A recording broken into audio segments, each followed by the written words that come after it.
শরিকানা কুরবানির ক্ষেত্রে আপনি যার সাথে কুরবানিটা দিবেন তার নিয়তে যদি ভুল থাকে, অথবা আপনি যার সাথে কুরবানি দিচ্ছেন তার টাকার মধ্যে যদি হারাম টাকা থাকে, বা সে যদি হারাম টাকা দিয়ে আপনার সাথে কুরবানিতে যোগ হয়, তাহলে আপনার কুরবানির কি অবস্থা হবে আসেন বুঝি ব্যাপারটা। দেখেন, ভুল নিয়ত বা হারাম টাকার মিশ্রণ ঘটলে কুরবানির ক্ষেত্রে কি হবে এটা দেখেন।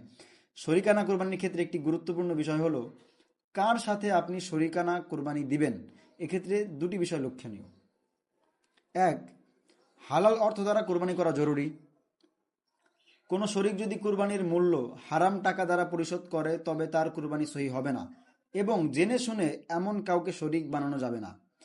কেউ একজন আপনার যারা শরিকানা আছে, আপনার কুরবানিতে যারা শরিকানা আছে, এদের কারো টাকা মনে করেন হারাম, যদি এমন হয়, কিন্তু আপনি জানেন না, যদি জানেন তাহলে এটা উচিত হবে না, কিন্তু তারপরেও যদি যুক্ত হয়ে যায় তাহলে তার কুরবানি সহি হবে না, বাকি আপনাদের কুরবানি সহি হয়ে যাবে।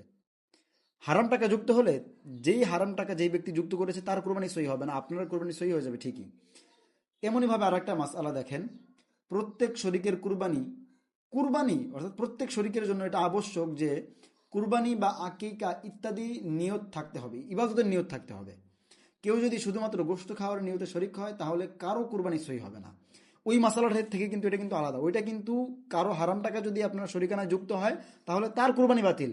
কিন্তু এইখানে যদি 7 জন মিলে কোরবানি দিচ্ছেন, 2 জন মিলে কোরবানি দিচ্ছেন, একজনের নিয়তে গড়বড়, একজন ইবাদতের নিয়তে কোরবানি করছে না, বরং সে শুধুমাত্র গোশতের নিয়তে, গোশত খাওয়ার নিয়তে কোরবানি করছে, তাহলে কিন্তু আপনি যার সাথে যুক্ত হয়েছেন শরিকানা, যার নিয়তে ভুল আছে, ওই তার নিয়তের ভুলের কারণে আপনার কোরবানিও বাদ হয়ে যাবে, আপনার কোরবানিও কবুল হবে না।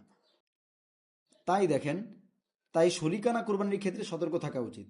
শরিকানা যারা মানে একজনের সাথে যারা একা একা দেন তারা তো ভালো, তারা সঠিকভাবে নিয়ত করে সঠিকভাবে যদি কুরবানি দিতে পারেন ভালো, কিন্তু যারা শরিকানা কুরবানি দেন তাদের কিন্তু খুব সতর্ক থাকা উচিত, এই বিষয়ে খুব সতর্ক থাকা উচিত যে কারো নিয়তে গড়বড় আছে কিনা, বা কেউ সুদখোর, ঘুষখোর বা ইত্যাদি হারাম টাকার সংমিশ্রণ কারো সম্পদে আছে কিনা, এই ব্যাপারগুলো একটু সিরিয়াস নেওয়া উচিত।